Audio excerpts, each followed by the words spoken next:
오늘 우리에게 주시는 하나님 말씀 함께 보겠습니다. 창세기 28장 10절서부터 19절에 있는 말씀입니다. 구약 성경 46면 정도 있습니다.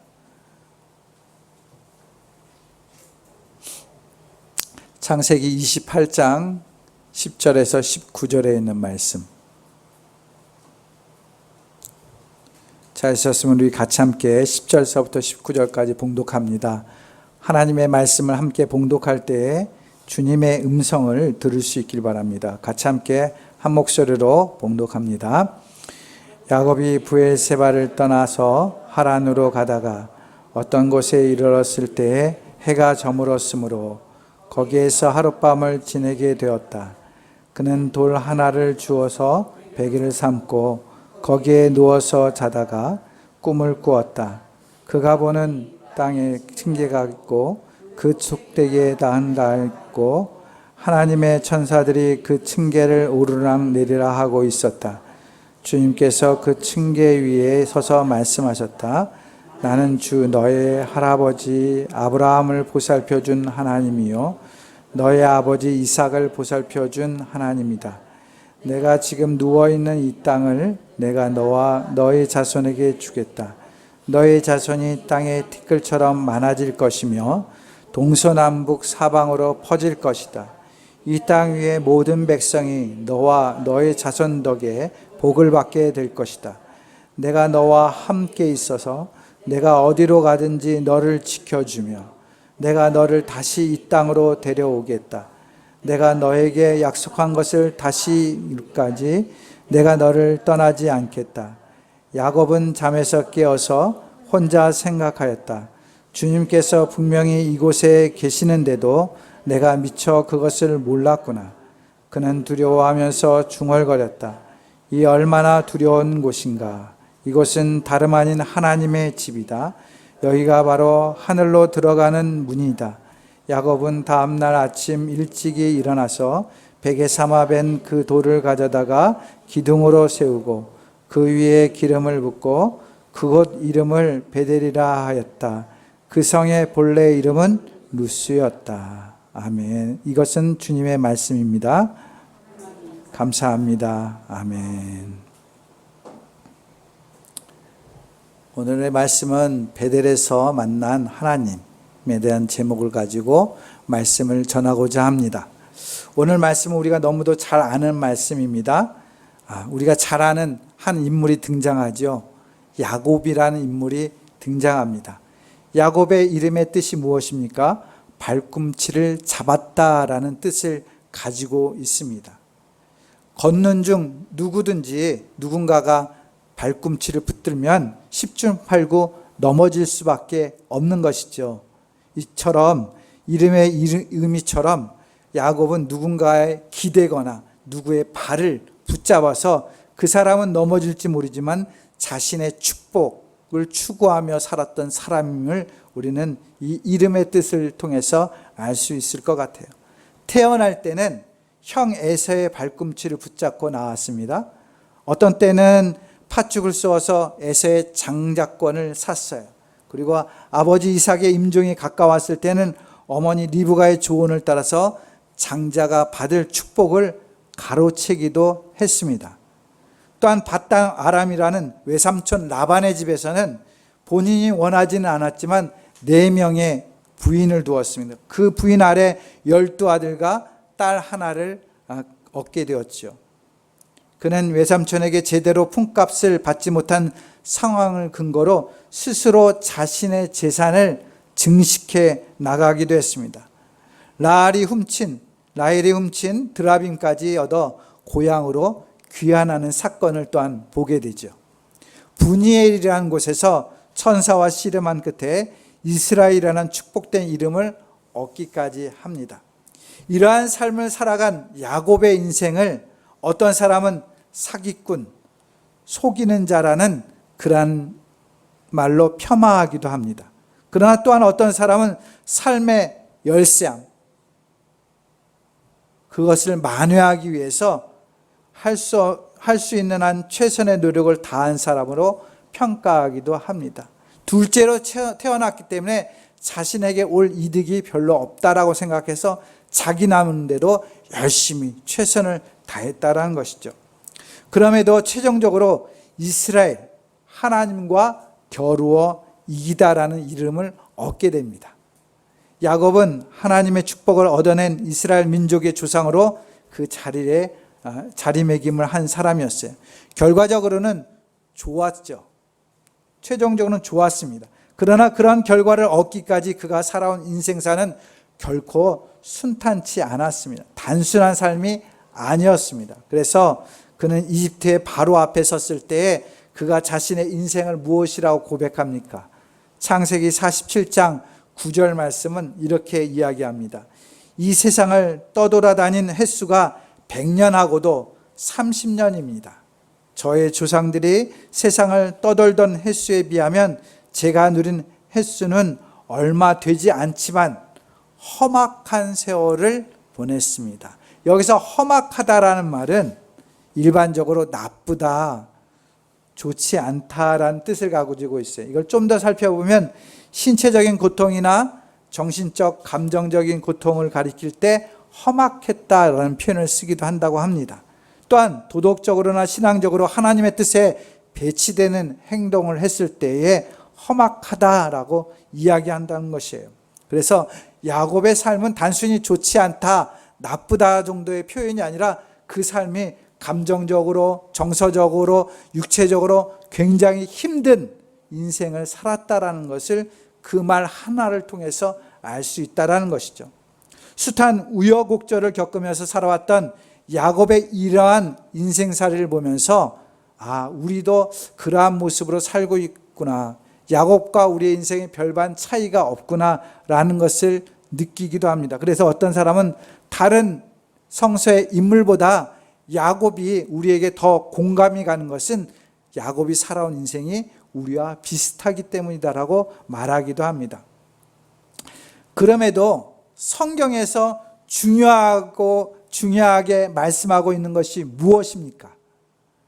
그가 고난과 아픔과 어려움이 있었지만 그것을 잘 극복하고 성공했다, 자수성가했다, 이것을 성경이 가르쳐 주는 것이 아니라는 것이에요.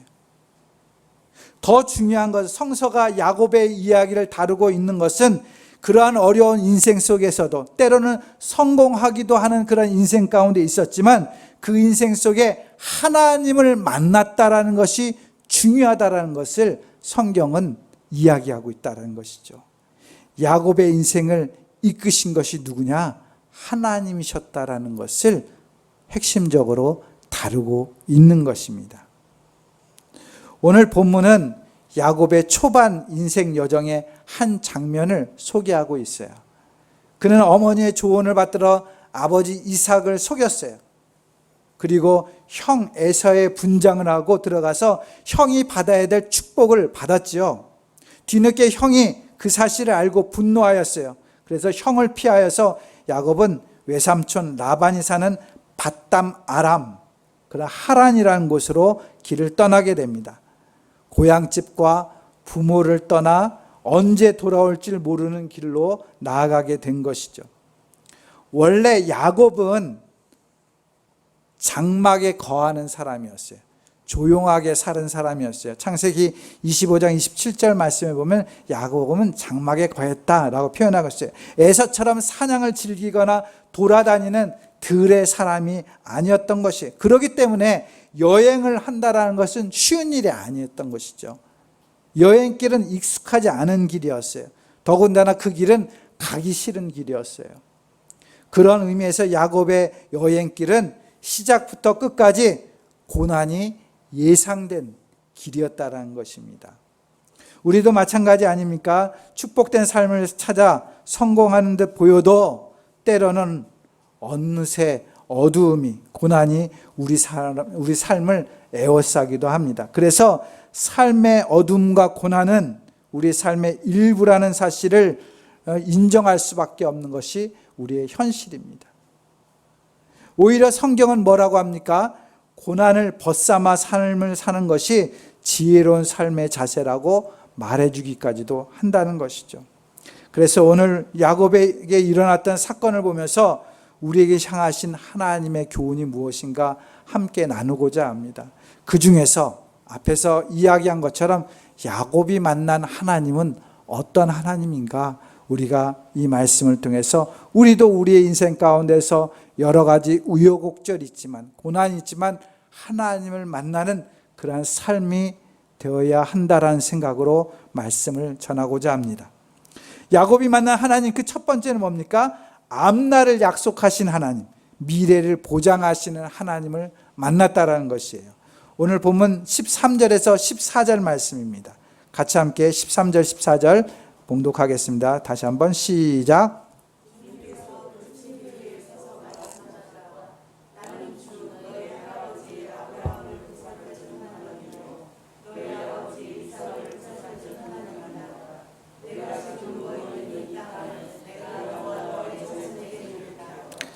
너희 자손이 땅의 티끌처럼 많아질 것이며 동서남북 사방으로 퍼질 것이다.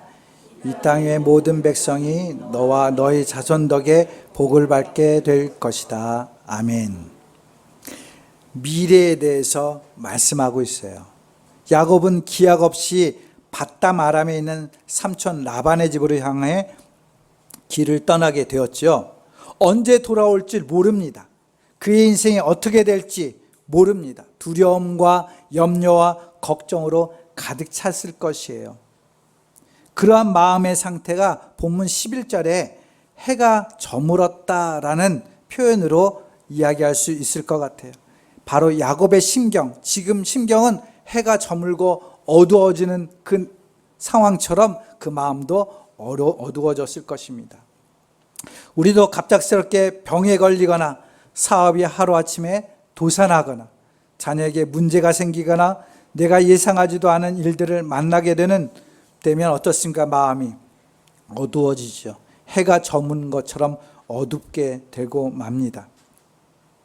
그런데 성경은 그 어두운 밤에 인간의 힘으로 아무것도 할 수 없는 잠자는 그 무의식 가운데 꿈을 꾸었다라고 이야기하고 있어요. 그 꿈 속에서 주님의 음성을 듣게 되는 것이죠.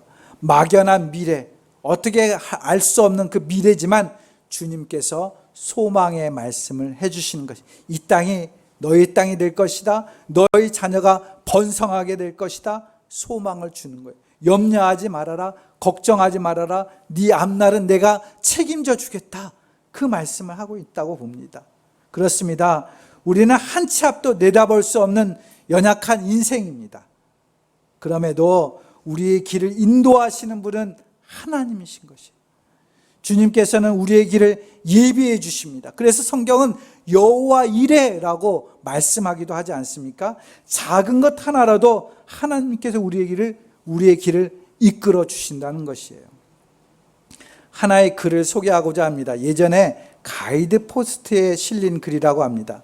제목은 하나님의 신비로운 손길이라는 거예요. 글쓴이는 브렌다 미너라는 분이 썼습니다. 제가 그 글을 잠깐 소개합니다. 슈퍼마켓에서 장을 보며 서둘다가 나는 진열된 신발끈 세트를 뒤집어 엎었다. 당황한 나는 그중 한 쌍을 카트 안에 던져놓고 계산 후 그것을 지갑에 넣어두었다. 그리고 나서 사다리에서 떨어져 팔과 다리 모두가 마비된 도날드를 방문하러 재활병원에 갔다. 그날따라 도날드는 유난히 풀이 죽어 있었다.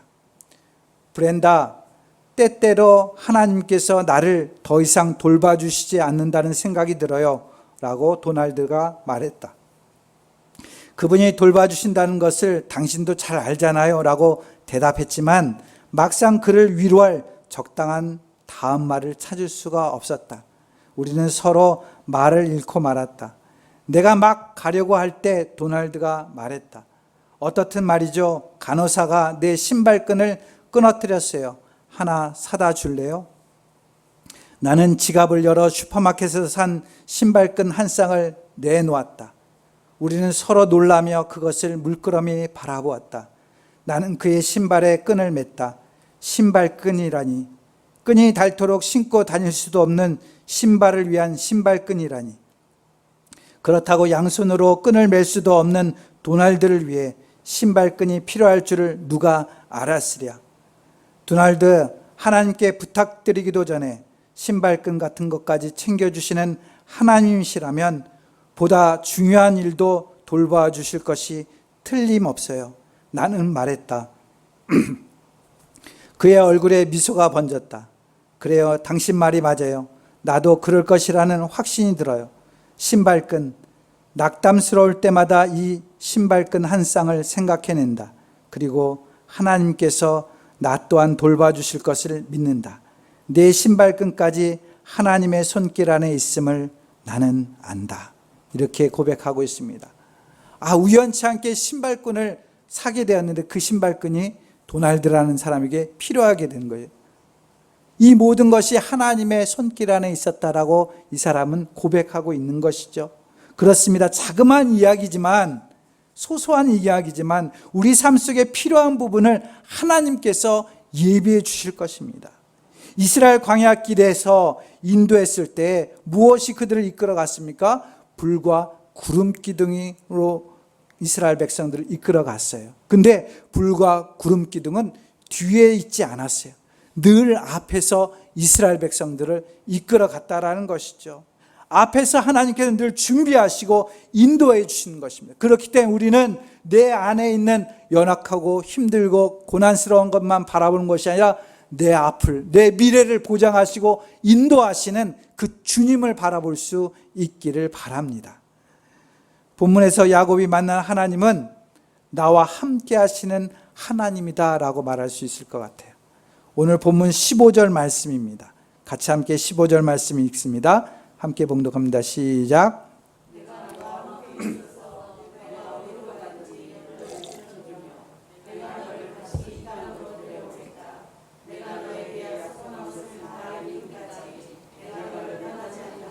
아멘. 너를 지금 지켜주겠다. 내가 떠나지 않겠다. 지금 함께 해주겠다. 라고 말씀해주고 있는 것이죠. 제가 지난번에도 소개한 것 중에서 날기새, 김동호 목사님이 새벽 유튜브를 하는 게 있는데, 날기새라는 것은 날마다 기막힌 새벽이라는 뜻을 갖고 있어요. 그 새벽 예배 때 김동호 목사님이 고백하는 이야기가 하나 있었습니다. 나에게 가장 하나님이 주신 큰 복이 무엇인가? 가장 큰 복, 그것이 바로 속죄다라고 고백했어요. 나와 같은 죄인이, 나와 같이 부족한 자가, 나와 같이 성질이 나쁜 사람이 하나님 앞에 구원받고 주님을 믿고 주님의 사역자로 살고 이렇게 목숨을 부지하고 살 수 있다는 것, 하나님의 크신 은혜다. 나의 죄를 용서해 주신 그 은혜가 너무도 크다라는 것을 고백하는 이야기를 들었습니다. 그러면서 제가 그 다음의 복이 무엇일까 생각해 봤을 때 바로 오늘 야곱에게 임했던 하나님처럼 나와 함께 하시는 복, 그 복이 크다라고 생각이 됩니다.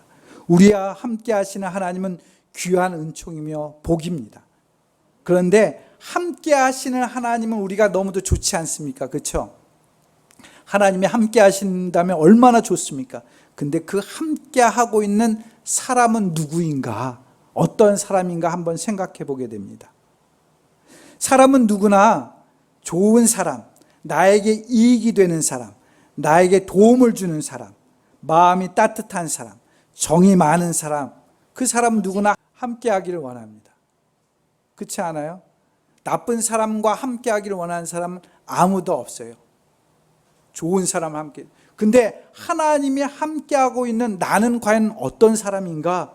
여러분들 생각해 보셨습니까? 지금 야곱은 어떤 사람입니까? 형 에서의 장자권을 팥죽 한 그릇으로 차지하고 아버지 이삭의 축복마저 가로챈 야곱이란 사람에게 과연 이 놀라운 하나님의 축복을 받을 자격이 있다고 생각하십니까? 하나님의 은혜가 야곱처럼 수단 방법 가리지 않고 자기 이익과 축복만을 추구하는 사람에게 베풀어지는 것이 온당하다고 생각이 드십니까? 어떠십니까? 하나님의 정의로운 통치를 믿는 독자들은 이 대목에서 의구심을 품게 됩니다.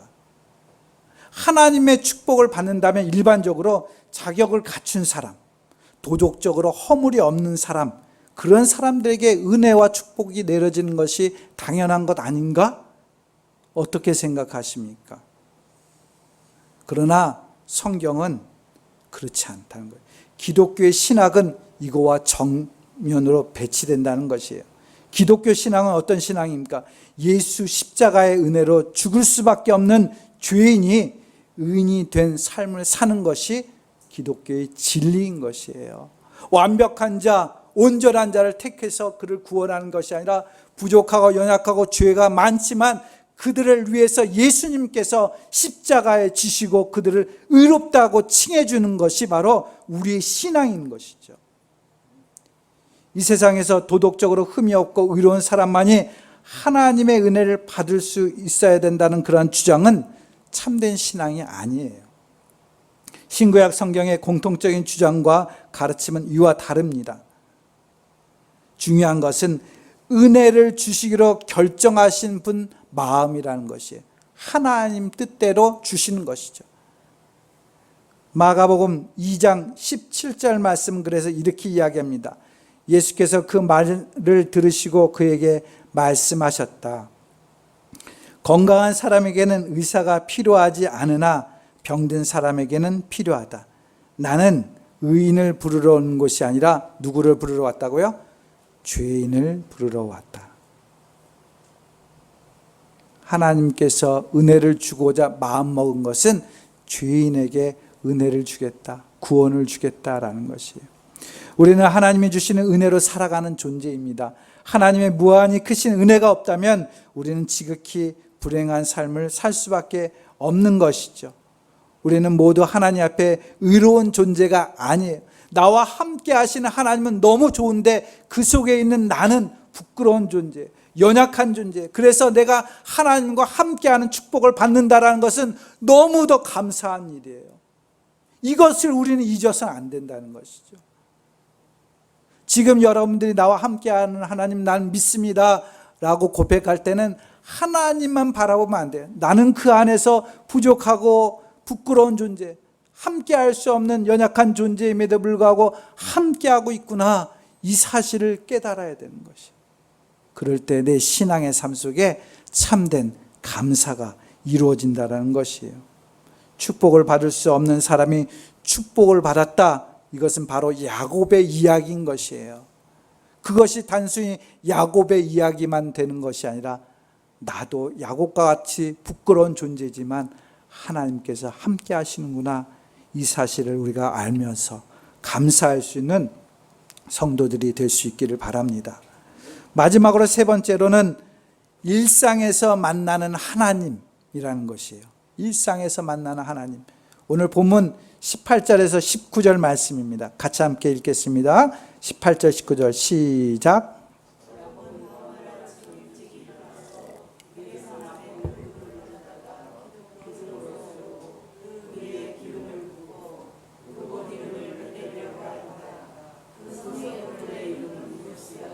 아멘. 하나님이 꿈으로 나타나 야곱에게 축복의 말씀을 해주신 베델은 참으로 복된 곳이죠. 복된 곳이죠. 하지만 그곳은 원래 특별한 곳이 아니었어요. 신령한 일이 벌어질 만큼 지형적인 위치가 독특한 곳도 아니에요. 신령하다고 생각하면 예루살렘이 더 귀하죠. 베델은 그곳은 수많은 행인들이 무심코 지나가다가 쉬는 길목에 불과한 그런 평범한 곳이었다라는 것이에요. 전에도 말씀드린 적이 있습니다. 제가 베델이란 지명으로 바뀌기 전에 그곳의 이름이 뭐라고요? 루스. 루스라는 뜻이 뭡니까? 편도나무예요. 편도나무 지명을 찾아보면 카톨릭에서는 이 편도나무라는 게 감복숭아라고 번역되기도 하지만은 이게 이제 보니까는 백과사전 같은 데 보면 아몬드과의 나무라고 해요. 아몬드과의 나무. 그러니까 일반적인 지명이에요. 그러니까 그곳에 편도나무가 많았기 때문에, 그 동네에 편도나무가 많았기 때문에 그것을 루스라고 지명했다라고 생각이 됩니다. 일반적인 지명이죠. 특별한 것들이 없었어요. 그럼에도 불구하고 그곳이 주님을 만나는 곳이 되었다는 사실이 중요한 것이죠. 우리가 하나님의 축복을 정할 수 없습니다. 앞에서 이야기한 누구 어떤 사람에게 축복을 줄 것인가 이건 정할 수가 없어요. 우리가 마찬가지로 하나님이 임재하신 장소와 시간도 우리가 정할 수 있는 것은 아니죠. 그러나 여하튼 야곱에게 꿈 가운데 나타나시고 축복의 말씀을 해주신 그 루스는 특별한 장소가 아니었어요.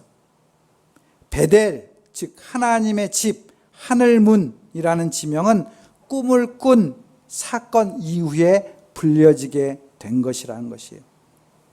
우리가 깨닫지 못하고 잠들어 있는 순간 하나님이 임재하신다면 그때 그곳이 베델이 될 수 있다라는 것이에요. 그러므로 하나님의 집, 하늘문, 베델은 바로 우리의 일상 속에 존재한다라고 말씀드릴 수 있어요.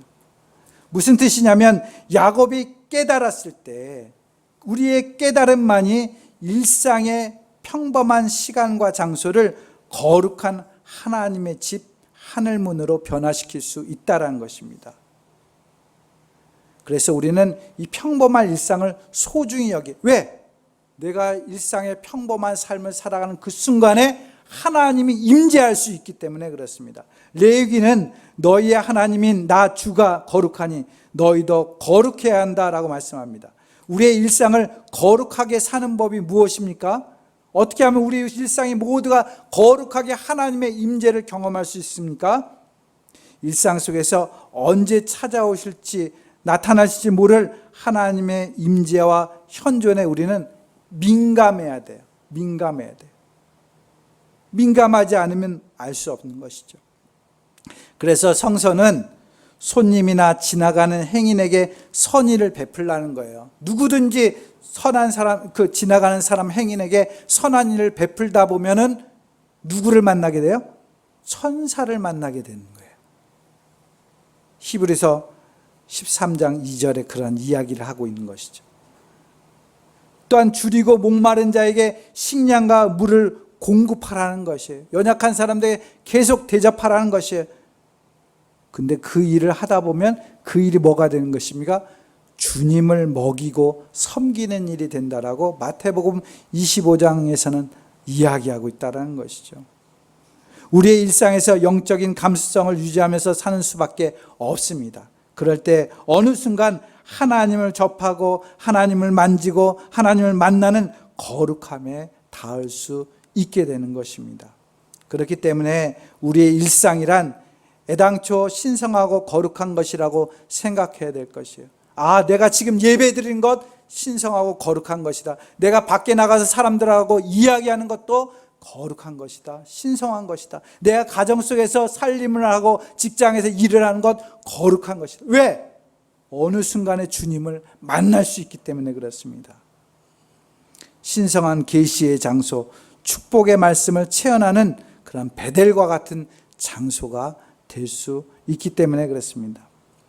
이찬수 목사님의 설교 가운데 한 예화를 소개합니다. 이 글은 국민일보에 실렸던 이야기라고 합니다. 저 대신에 제가 이야기하면 재미가 없을 것 같아서 우리 이수옥 집사님께서 나레이터 해주시겠습니다.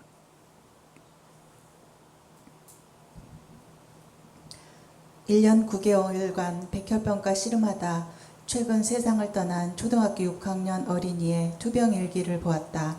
난치병 어린이들의 소원을 들어준다는 한국 메이커위시 재단에 의해 세상에 공개된 그 일기는 신선한 충격을 주었다. 난 친구들이 감히 상상도 하지 못하는 1억 원짜리 고액 과외를 받았어. 파란 하늘, 맑은 공기 이런 걸 느끼기만 해도 얼마나 행복한지 몰라. 학교 다닐 때는 운동장에 흙을 밟고 다니는 게 당연하다고 생각했는데 지금은 그 흙이 너무 감사해. 한 줌 흙을 떠서 혹시라도 거기서 지렁이가 나오면 오 아가 하며 살아 꿈틀대는 모습에 감격할 거야. 골수 이식수술 직후에 자기 엄마에게 들려주었다는 이 한마디가 오래도록 필자의 머리에서 떠나지 않았다. 연이어 던져지는 여러 질문들이 부끄러움이 되어 마음에 머물렀다. 아침에 자리에서 일어날 때 아직도 내게 호흡이 남아있다는 사실에 감사해 본 적이 있는가? 출근길에 피부에 스며드는 신선한 공기를 마시며 그것 때문에 행복을 느껴본 적이 있는가? 분주하고 복잡한 여러 가지 일들로 스트레스가 쌓일 때에 문득 한숨 쉬며 바라다본 하늘이 참 맑고 깨끗해서 짓눌린 마음이 회복되는 것을 경험한 적이 있는가? 죽어가던 어린아이가 깨달았던 단순한 진리, 우리가 살아 숨쉬고 있다는 것 자체가 축복이라는 사실을 망각한 채 살았던 지난 시간들이 부끄러웠다. 지난주 초등학교 6학년 되는 딸아이와 함께 영화 허브를 보았다. 7살짜리 지능을 가진 20살 된 딸아이가 홀어머니와 함께 살고 있었는데 그 엄마에게 갑자기 찾아온 불치의 병으로 인해 사별의 고통을 나눈다는 내용의 영화였다. 정신지체 3급 장애인 딸을 두고 괴로워하며 죽어가는 엄마의 모습을 보면서 많은 관객들이 눈물을 흘렸다. 영화를 보는 동안에 뻔한 스토리다 싶으면서도 한 가지 깨달음이 필자의 가슴을 때렸다.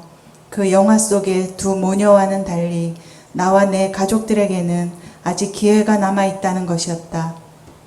미숙함 때문에 서로에게 상처를 주고받으며 티격태격하는 것이 이 세상 가정의 모습이지만 그럼에도 불구하고 우리에겐 그 미숙함을 만회할 기회가 남아있다는 게 얼마나 큰 위로인가. 죽음의 문턱에서 우리에게 황홀한 인생의 법칙을 알려준 그 아이의 가르침을 마음에 새기며 살자. 아직 기회가 남아있을 때에 더 많이 사랑하고 더 많이 용서하자. 아직도 호흡이 남아있음 자체가 축복임을 깨달으며 작은 일상 속에서 감사하며 살자. 감사합니다. 사랑하는 성도 여러분, 코로나로 인해서 우리는 일상의 삶의 고마움을 다른 어떤 때보다 느끼고 살아가고 있습니다. 그렇지만 지금 현재 주어진 이 시간도 우리는 주님을 만나는 귀한 시간이며 여건임을 우리는 알아야 할 것입니다. 왜냐하면 주님은 오늘도 우리 가운데 함께하고 있기 때문에 그렇습니다. 야곱은 인생의 어려운 순간이 있었지만 그 순간에 하나님을 만나는 은총이 있었습니다. 미래를 예비하신 하나님, 나와 함께 하신 하나님, 일상 속에 계신 하나님, 우리도 내 삶 속에 주님을 만나는 삶이 되셔서 어려운 순간에도 위로받고 은혜와 복을 누리며 거룩한 삶으로 나아갈 수 있는 저와 여러분들이 될 수 있기를 주님의 이름으로 축원드립니다. 기도하겠습니다. 사랑과 은혜가 많으신 아버지 하나님, 우리의 현실 속에서 때로는 어렵고 힘든 일이 있습니다. 특히나 감염병으로 인해서, 또한 장마로 인해서, 또한 경제적인 문제로 인해서 힘들고 어려울 때가 있지만 그 어려움을 나 혼자 애쓰고 힘쓰는 것이 아니라 내 삶에 함께 하시는 주님을 만나는 그러한 귀한 은총의 시간이 될 수 있도록 도와주시옵소서. 내 미래를, 내 앞날을 보장하시는 하나님, 나와 함께 하시는 하나님, 또한 나의 일상의 삶 속에 언제나 인도하시는 그 하나님을 경험함으로 인해서 내 삶이 그냥 살아가는 삶이 아니라 주님의 거룩한 삶, 복된 삶이 되어질 수 있도록 우리 모든 성도들에게 함께하여 주시옵소서. 감사하고 예수님의 이름으로 기도드립니다. 아멘.